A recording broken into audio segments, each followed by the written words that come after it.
어린애들이 들어와서 13살 먹은 가출 청소년입니다. 이 글 한자만 올려도 그 밑에 너무 많은 수천 개의 순식간에 10만 원 줄게, 원하는 게 뭐냐, 내가 어디 살고 있다, 뭐 그러고는 이제 자신의 성기 사진부터 음란물까지 다 보낸단 말이에요. 저희가 2018년도에 그런 연구를 실제로 13살 먹은 가출 청소년이라는 걸 가장해서 채팅 애플리케이션을 실제로 깔아가지고 연구를 해보니까 이거는 정말 무법천지가 이루 말할 수 없는 정글이에요. 그냥 호랑이들, 늑대들이 다 토끼들을 잡아먹으려고 호시탐탐 24시간을 전부 지키고 있는 데가 랜덤 채팅 애플리케이션이에요. 그럼 이제 이쯤에서 그 시청자들의 반응 한번 살펴볼게요. 어떤 분은 뭐라 그러셨냐면 이수정 교수님 화이팅 응원하고 있습니다. 이렇게 말을 해주셨고요. 또 이제 어떤 분은 형사 미성년자 연령이 14세 너무 높은 거 아니냐. 좀 낮춰야 되는 거 아니냐. 좀 이런 질문도 해주셨어요. 근데 이 성범죄 못지않게 지금 소년범죄도 네. 갈수록 이렇게 흉폭화돼 가고 있는 상황이거든요. 그래서 형사 미성년자를 낮추자, 형량을 좀 더 소년법으로 봐주지 말고 성인하고 똑같이 처벌하자 이런 얘기들은 계속 있어 왔어요. 네. 혹시 여기에 대한 교수님의 생각은 어떠신지? 일단 지금 법무부의 소년법 혁신위원회가 출범을 해가지고 그 부분에 대해서 지금 뭐 소년범죄의 본질이 무엇이고 대책에 무엇이 있어야 되느냐 이런 이제 이야기들을 하고 있어요. 저도 그 위원 중에 하나고 그렇기 때문에 이제 국민들이 아이들이 요즘 애들이 정말 그 끔찍한 범죄를 많이 저지른다라는 경각심은 무지하게 그 이해는 잘 하고 있습니다만 이 소년 범죄는 성인의 이제 사이코패스 성인 범죄자들하고는 좀 차이가 있어요. 그거는 직접 저는 이제 그들을 만나기 때문에 뭐 더 체감하는 건지 모르겠는데 물론 청소년들 중에도 사이코패스 같은 사고를 하는 애가 없지는 않아요. 그런데 문제는 인간이라는 게 한 만 18세 대뇌 발달로 보면 한 24세? 그 정도까지는 변화가 가능해요. 변화 가능성이 있어요. 그렇기 때문에 그런 이제 어릴 때 범죄를 저질러서 대뇌 발달, 신경계의 정상적인 발달을 해코지를 할 정도로 심각한 격리 수용을 하게 되는 건 이 사람들의 죄질을 더 범죄자로 굳게 만드는 결과를 초래할 수도 있어요.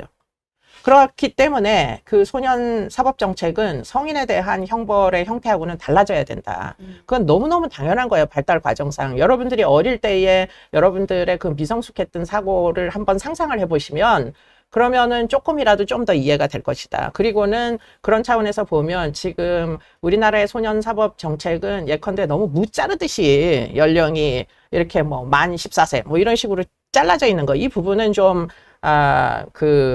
개선의 필요가 있다. 이 부분은 틀림없는데요. 그렇다고 만 14세를 만 13세로 나누고 내리고 소년 사건을 그럼 형사 사건을 다루는 일반 법원으로 보내면 결과가 어떻게 초래될까? 이렇게 생각을 한번 구체적으로 해보자고요. 1년에 한 60건에서 70건 정도가 이제 지금 고 연령대에 해당하거든요. 만 13세죠. 그러니까. 그러면 형사처벌의 대상이 되는 사건을 저지른 만 13세의 아이들의 숫자는 1년에 한 60건에서 70건밖에 정도 안 된단 말이에요. 살인이나 무슨 성폭행이나. 그러면은 그런 애들을 그러면 이제 물론 교도소로 결국은 형사처벌의 형태가 뭐예요? 구체적인 방법은 교도소잖아요. 그러니까 소년 교도소로 보내라 이런 얘기가 되는데 소년 교도소를 제가 방문을 할 때마다 하나 있거든요, 우리나라에. 방문할 때마다 느끼는 그런 이제 그 암담함은 소년원하고 소년교도소는 무지하게 달라요. 소년교도소는 교정본부에서 운영하기 때문에 교도소를 운영하듯이 운영을 하는 거예요. 근데 소년원은 그것도 격리시설이긴 해요. 14세가 안 됐다 그래가지고 자유형을 집행하지 않는 게 아니에요. 정확히 얘기하자면. 소년원이라는 격리시설을 보낼 수 있잖아요. 그런데 소년원과 소년교도소를 놓고 보면은 천지 차이다. 소년원은 학교인데 소년교도소는 그야말로 깜빵이에요. 그러면 이 깜빵에 가서 교육이 모두 이제 날아가 버린, 교육의 기회를 날려버린 이 청소년들은 어떻게 돼서 나올까? 상상을 한번 해보세요. 지금은 아직은 아이 범죄자지만 뭐 한 3년, 4년 살다가 나오면 20대 초반에 어른 범죄자가 돼서 나올 거 아니에요. 그게 대안인가 그러면? 제가 본 많은 강력 범죄자들은 소년 때부터 시작해요. 그렇기 때문에 소년 때부터 반복적으로 시작해서 어디에서도 제대로 수용되지 못한 채 학교는 이미 중학교 중퇴의 학력을 가진 채 교도소를 들락거리면서 결국은 연쇄살인범이 되는 거거든요. 그럼 그걸 우리가 지금 한 살을 낮춰서 그 60, 70명까지 다 연쇄살인범을 만드는 그 경로를 가게 하는 게 그게 우리나라의 안전을 위해서 도움이 되느냐? 저는 거기에는 동의할 수가 없어요. 왜냐하면 청소년기의 대뇌 발달을 기본적인 원리를 생각하면 뇌가 딱딱하게 굳어지기 전인데 교육을 시켜야지. 그 뇌의 뉴런은 교육으로만 뇌가 콩나물 같이 생겼어요, 뉴런이. 그런데 그 뉴런의 콩나물의 끝에 보면 막 솜털 같은 게 있잖아요. 그게 어떻게 늘어나느냐? 교육으로 늘어나는 거예요. 근데 그거를 교육의 기회를 박탈하고서는 수용을 시켜놓고 24시간을 혼자 있게 만들면은 그 솜털 같은 게 발달을 못하고 그냥 뉴런이 발달을 못한 채 미성숙한 결국 회백질의 비율이 줄어들거든요. 그러면 그게 결국은 강력범죄자가 되는 지름길이에요. 사이코패스를 연구하는 레인이라는 유펜 교수가 있는데 그분과 저희도 이제 공동 연구를 해본 적이 있는데 그분이 연구하는 가장 핵심이 뭐냐? 대뇌 피질이 변한다. 대뇌 피질이 청소년기에 제대로 된 사회화의 과정을 거치지 못하면 그래서 결국은 성인 사이코패스가 되면 그러면 그 사람들의 뇌에서 뉴런이 있는 회백질과 백질의 비율을 비교하는 연구를 하거든요. 그러면은 사이코패스인 살인범과 일반 그래도 사회화의 과정을 거친 우발적인 인명피해를 낸 이 살인범을 두 집단을 비교했는데 이런 일반 살인범은 회백질의 비율이 일반인들과 크게 다르지 않은데 이 사이코패스 어릴 때부터 계속 이렇게 학대받고 격리되고 이런 그야말로 뭐 사이코패스 살인범들은 백질의 비율이 높다는 거예요. 뉴런이 발달을 못했다는 얘기예요. 그 얘기는 무슨 얘기냐? 교육의 박탈이 결국 이런 회백질의 비율을 낮추는 결과를 초래하면 사이코패스는 더 많아진다. 근데 제가 그래서 생각나는 게 뭐냐면은 2004년, 6년 그때 피해자 20명을 살해한 유영철 사건이 있었는데 이 사람이 보니까는 살인이 처음이 아니었어요. 맞아요. 소년 시절부터 절도, 현주건조물 강화 이런 것들이 계속 있었는데 만약에 이 사람이 어릴 때 교육을 제대로 받았으면은 그럼 무시무시한 연쇄살인범이 안 됐을까요? 안 됐을 수도 있죠. 왜냐하면 후천적으로 대뇌 피질이 발달을 하는 그 광범위한 변화는 그건 이미 과학적으로 입증된 거거든요. 그렇기 때문에 1차적으로 보면 3세까지가 무지 중요해요. 3세까지 뭐가 중요하냐? 3세까지 이제 기본적인 인간에 대한 신뢰감이 심리학적으로는 형성된다 이런 얘기인데 그 인간에 대한 신뢰감이 뭘로 형성되느냐면 부모와의 관계로 이제 형성이 되는 거예요. 3세까지. 근데 그때 이미 방임이나 학대가 있으면은 뉴런이 그 꼬랑지가 이 솜털이 생기기가 어려워요. 그래서 결국에는 피학대 증후군 같은 게 생기는 이유가 피학대로 인해서 이제 어떤 학대 피해 아동들의 결국에는 인지적인 발달에 손상이 오거든요. 학대를 오래 받다 보면은 그 인지적인 손상이란 얘기는 뉴런들이 할 일을 못 한다는 얘기예요. 그렇기 때문에 학대만큼 아이들을 엉망진창으로 만드는 그런 원인은 없는 거죠, 일단. 그런데 그 유영철의 어린 시절을 보면 사실은 친부가 바람이 나서 엄마를 막 폭행하고 술 마시고 난동 피다가 나가서 딴살림을 차려서 결국에는 정말 우울증 비슷한 무력감에 빠진 엄마 밑에서 결국 성장하거든요. 어린 시절에. 그래서 결국에는 거린처럼 그 시장을 돌아다니면서 왜 시장에 가면은 배추를 다듬어 놓잖아요. 그 껍데기 뭐 이렇게 상처난 껍데기 같은 것들은 다 시장통에서 버리잖아요. 여동생이 하나 있었는데 그 여동생을 끌고 다니면서 학교에 가기 전부터 그 배추 꼬다리 같은 거를 배가 고프니까 그걸 주워 먹으면서 어린 시절을 보냈다는 대목이 유영철이 이제 어떤 기자한테 보낸 편지를 제가 분석을 해서 책을 낸 게 있는데 그 내용을 보면 유영철의 어린 시절의 그 절절한 학대 피해를 호소하는 내용들이 나와요.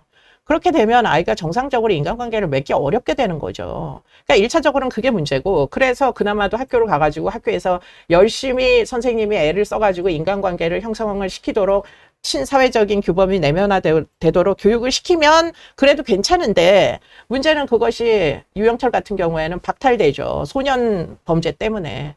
그래서 이미 청소년기에 소년원을 가잖아요.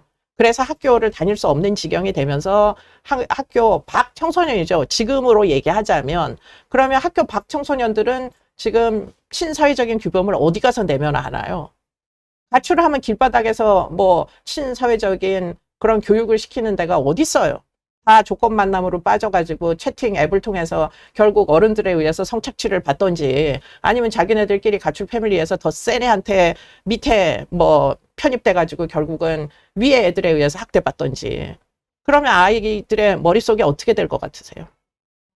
그렇게 성착취 또는 무슨 노동력 착취 이렇게 해서 어릴 때부터 학대를 받던 아이들이 이제 소년원을 오잖아요.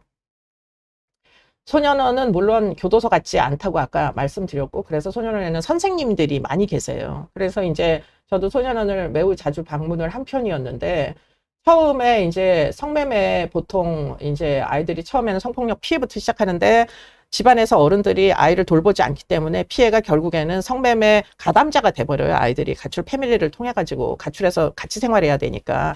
그래가지고 한 3년, 4년 피폐해져 가지고 성착취의 피해자를 지금까지는 공범으로 처벌을 했잖아요. 여자애들도. 그런 이제 아이들이 소년원을 오면은 처음에는 진짜 정말 꼴이 말이 아니에요. 일단 혈색이 뭐 노랗게 떠서 와요. 물론 성병 같은 것도 있을 수 있고 건강이 너무 안 좋겠죠. 밤낮이 바뀌게 생활을 하니까. 그리고는 아이들이 굉장히 불안해해요. 지금까지 밤에 안전한 곳에서 자본 경험이 없잖아요. 그러니까 처음에는 불면증에다가 밤에 잠을 못 이뤄요. 그런데 이제 한 달쯤 그런 이제 소년원은 되게 안전하잖아요. 누구도 이 아이들을 착취하지 않기 때문에 제때 먹을 거를 주고 뭐 낮에는 여러 가지 프로그램들을 통해 가지고 자기 개발을 할 수 있는 기회를 주고 또 상담 선생님들이 시도 때도 없이 상담을 하고 이러다 보면은 처음에는 어른들하고 시선을 안 맞춰요. 응시를 안 해. 고개 이렇게 숙이고 어른들을 보지를 않아요. 자기한테 아픔을 준 사람들은 다 어른들이기 때문에 엄마 포함. 그래서 어른들에 대한 진짜 무서운 불신이 있는데 한 달쯤 지나면은 그 다음에 이제 방문을 하면 그때부터 말을 걸면 대답을 하고 너 이름이 뭐니 하면 자기 이름을 얘기하고 아이 컨택을 하기 시작해요. 그러면 그때부터 이제 개선, 교화라는 게 시작될 수 있는 준비가 된 거예요. 그러니까 그런 변화는 사실은 청소년기에 빨리 변화가 가능하단 말이에요. 근데 이 친구들이 소년원을 있다가 나가서요, 학교 생활에 적응을 잘 하나요? 학교에서 안 받아줘요. 정확히 얘기하자면. 예.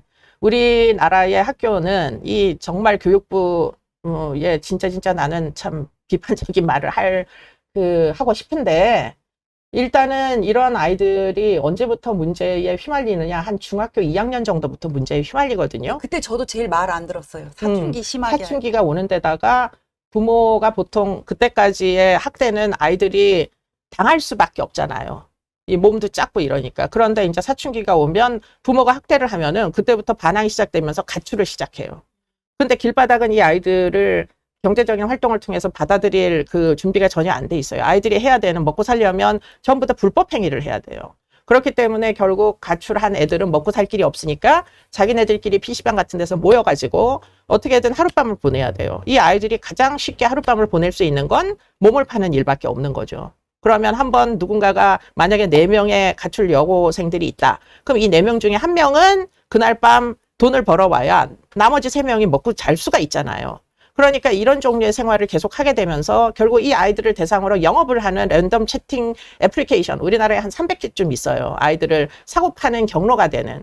그런 데서 결국은 이런 이제 뭐 보면 알 수 있어요. 회사에서 어린애들이 들어와서 13살 먹은 가출 청소년입니다. 이 글 한자만 올려도 그 밑에 너무 많은 수천 개의 순식간에 10만 원 줄게, 원하는 게 뭐냐, 내가 어디 살고 있다, 뭐 그러고는 이제 자신의 성기 사진부터 음란물까지 다 보낸단 말이에요.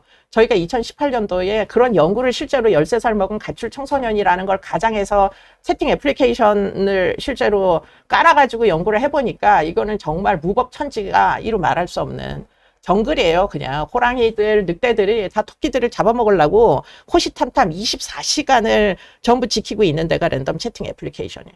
거기에 뛰어들지 않으면 하룻밤을 보낼 수 없으면 이 아이들은 결국은 한 3, 4년 그 일을 하다 보면 임신했다가 낙태할 수도 있고 또는 뭐 아이를 출산해서 버릴 수도 있고 소년원에서 그런 여자아이들과 면담할 때 제일 처참했던 건 전부 임신이나 출산 경험이 있다는 거예요. 그리고는 실제로 아이를 죽인 아이들까지 있어요. 그러면 그 정도의 경험을 한 인간이 사람이잖아요. 그죠? 어떻게 될까? 사람의 모습을 하고 있지 않아요. 소년원에 처음 올 때는. 짐승의 이 정말 밀림에서 이리 치이고 저리 치이고 해서 정말 상처받은 진짜 어디 구석에서 뭐 경계심만 갖고 부들부들 떨고 있는 그런 모습으로 아이들이 들어온단 말이에요. 그런데 소년원에서 한 달 정도를 안전하게 먹고 안전하게 재우고 그것만 하는 거예요. 한 달 동안 아무것도 못해요. 아이들이 어텐션이 머리가 너무 산만하기 때문에 이 주의력 결핍이 있어요. 그런 애들은 과잉 행동에다가. 그래서 한 달 동안 이제 먹고 재우고 막 건강 상태도 다시 회복이 되고 이래야 그 다음에 대화도 가능하고 의사소통이 되고 뭐라도 배울 수 있는 상태가 되는 거죠. 그런데 학교에서 아이들을 찾아 나서지 않는다고요. 이제 중학교 2학년 정도 되면 그런 아이들은 결석이 시작돼. 퇴학을 시켜버리네요. 그냥. 퇴학이라기보다 중학교는 의무교육이니까 졸업장을 그냥 줘요. 아무리 결석을 많이 해도. 그러면 어디로 가느냐? 고등학교 1학년으로 가겠죠. 그러니까 뭐 특수고등학교 말고는 다 저절로 진학이 되잖아요. 그러면 언제 정리해고처럼 다 정리되느냐? 고등학교 1학년 1학기 말에 계속 1학년 1학기에 결석한 애들. 당연히 결석하죠. 중학교 때부터 결석은 시작됐고 부모는 안 돌봐주는데 누가 깨워서 애를 학교를 보내요. 그러니까 1학년 1학기에 쫙 정리를 해버려요. 학적을. 다 잘라버리는 거예요.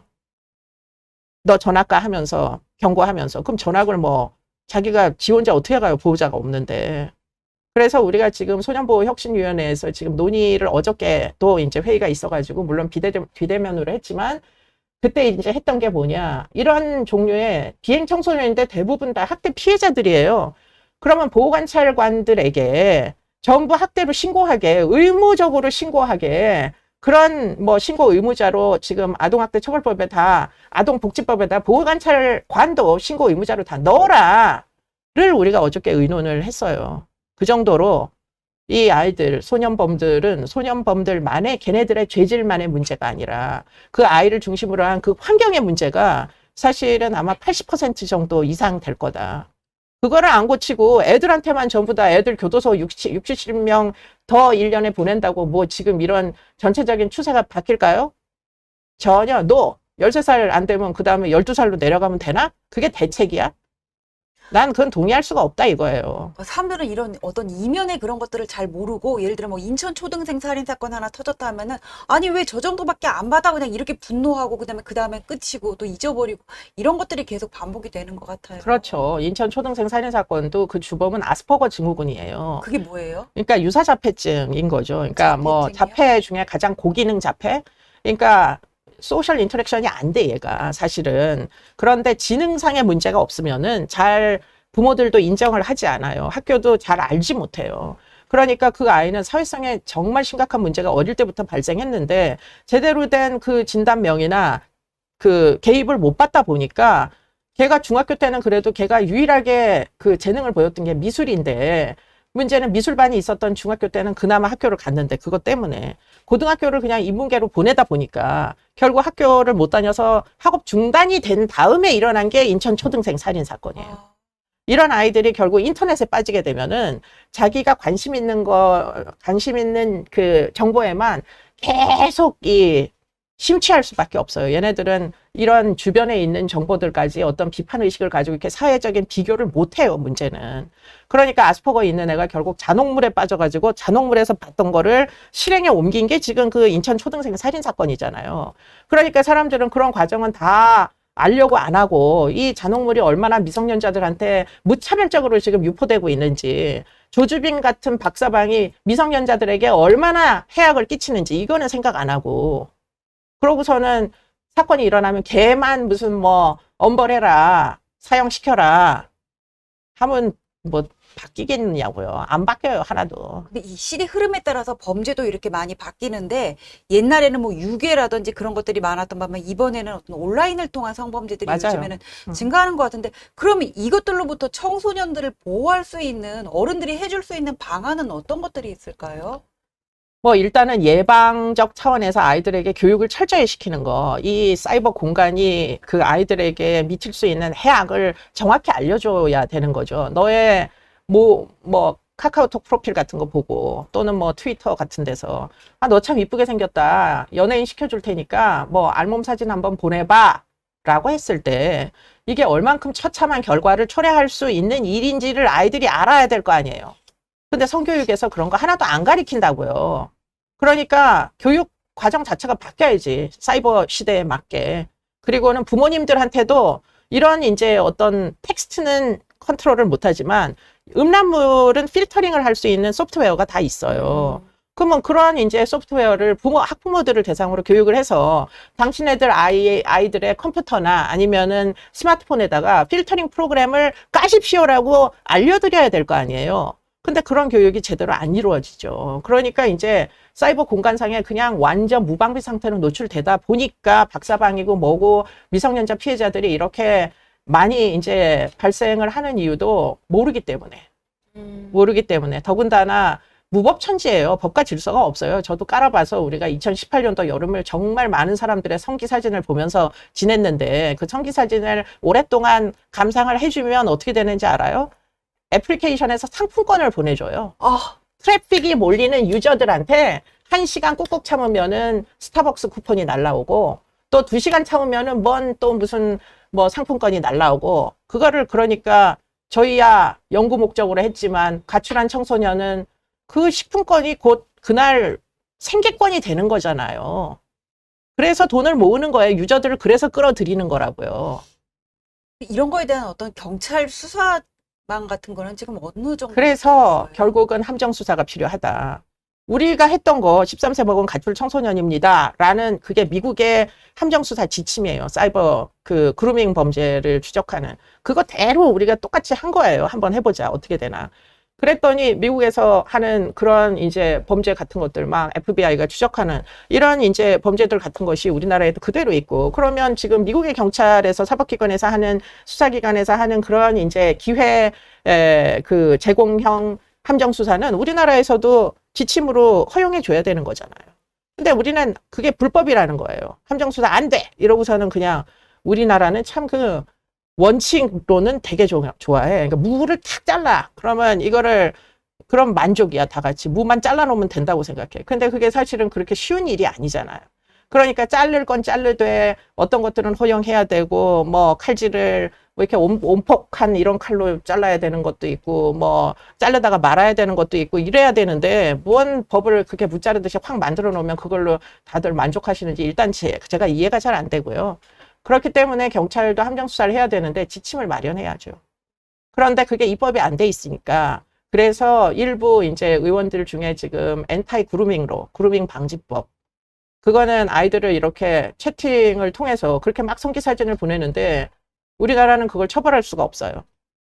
우리가 그걸 신고를 해봤자 결국은 뭐로도 불법 촬영물이 아니잖아요. 자기 성기 사진 자기가 찍어서 채팅하는 대상한테 보냈으니까. 그러니까 그걸로는 처벌할 수가 없으니까. 그러니까 그런 사진 어른한테 보내는 거는 할 수 없지만 어린애들한테 보내는 거는 미성년자인 줄 뻔히 알면서 보내는 건 그거만큼은 불법으로 만들어야 되는 거 아니냐. 그게 그루밍이에요. 그게.